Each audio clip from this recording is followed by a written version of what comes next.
নমস্কার। মাঝে মধ্যে নিজেকে অভিযাত্রী মনে হয় যে অন্বেষণে চলেছে। এ অন্বেষণ পৃথিবীর কোনাখামচির অন্বেষণ নয়, এ অন্বেষণ ঐতিহ্যের অন্বেষণ, অতীতের অন্বেষণ, আমাদের ফেলে আসা শিকড়ের অন্বেষণ। এর মাঝে পেয়েছি কত মণিমাণিক্য যা ছড়িয়ে আছে ভারতবর্ষের এবং পৃথিবীর নানা প্রান্তের হেঁসেলে। এই পর্বে আনব এমন একটি রান্না যা সত্যি কালের গর্ভে হারিয়ে গেছে। এবার দেখব চিংড়ি মাছের রামতা, প্রজ্ঞা সুন্দরী দেবীর রান্না। চলুন শিখি।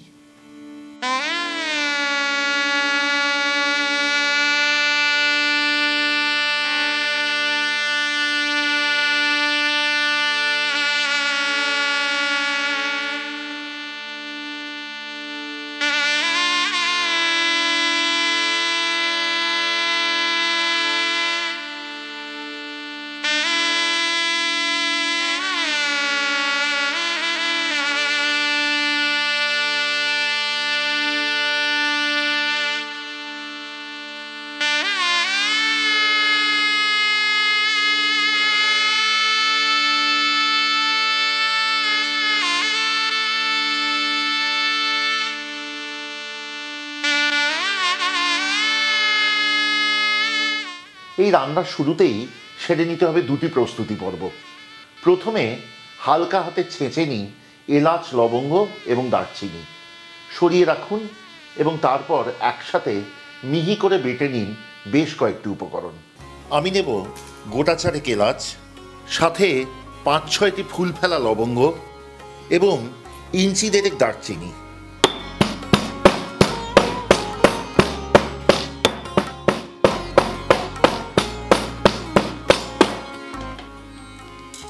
এবার একসাথে বেটে নিন ১.৫ খানি বড় পেঁয়াজ, ২ থেকে ৩টি শুকনো লঙ্কা, ১ চা চামচ জিরে, ১ চা চামচ আদা এবং ১ চা চামচ হলুদ গুঁড়ো।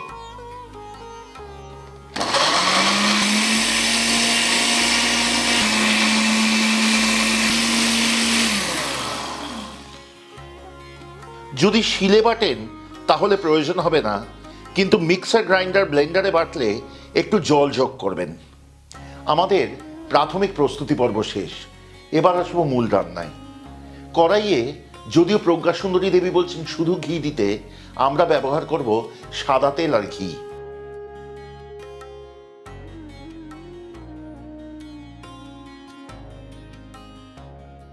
ঢেলে দিয়ে গরম হতে দিন, তারপর তাতে ভাজতে থাকুন আলু।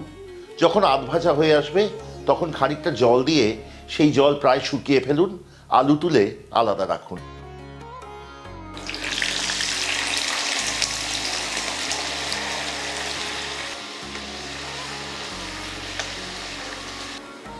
আলু আধ ভাজা হয়েছে, এবারেতে দিয়ে দিন অল্প পরিমাণ জল, ফুটতে দিন এবং হালকা রস থাকতে আলু নামান।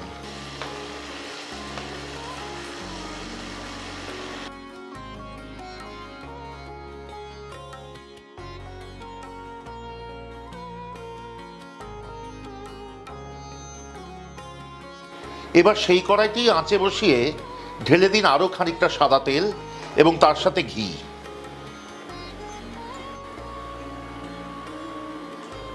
তেল ও ঘি গরম হলে তাতে মিনিট ৩ ভেজে তুলুন চিংড়ি মাছ।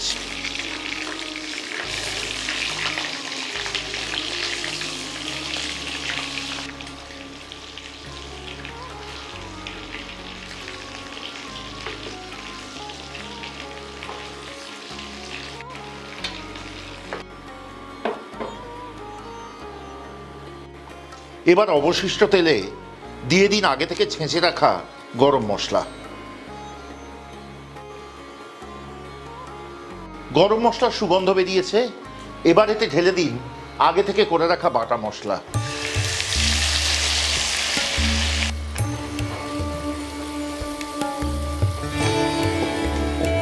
রান্নার এই পর্যায়ে মশলা ততক্ষণ কষাবেন যতক্ষণ না মশলার কাঁচা গন্ধ পুরোপুরি চলে যায় এবং মশলা থেকে তেল ভেসে ওঠে।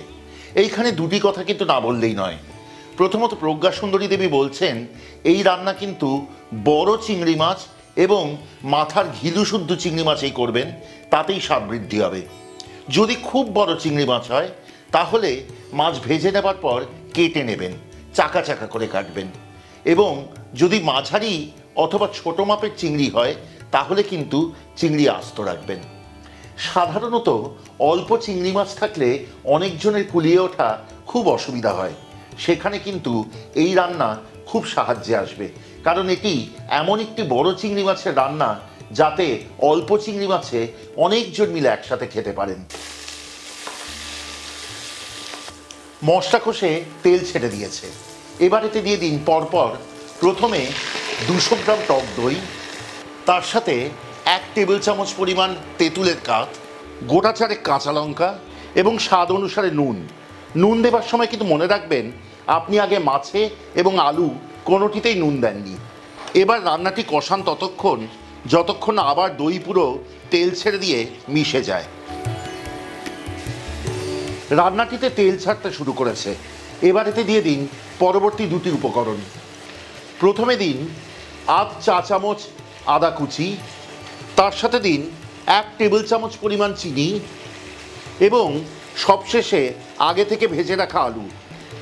ভালো করে নেড়ে সবকটি উপকরণ মিশিয়ে নিন।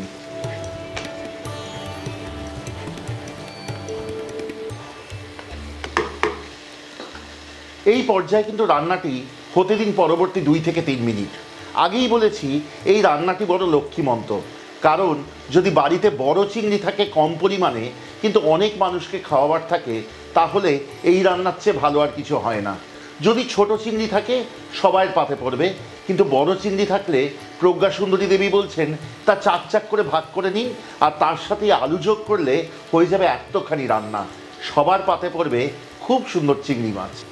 যেহেতু আমি যে চিংড়ি মাছগুলি নিয়েছি সেগুলি খুব বড় নয়, তাই আমি আর চিংড়ি মাছ কাটবার ঝামেলা নিইনি।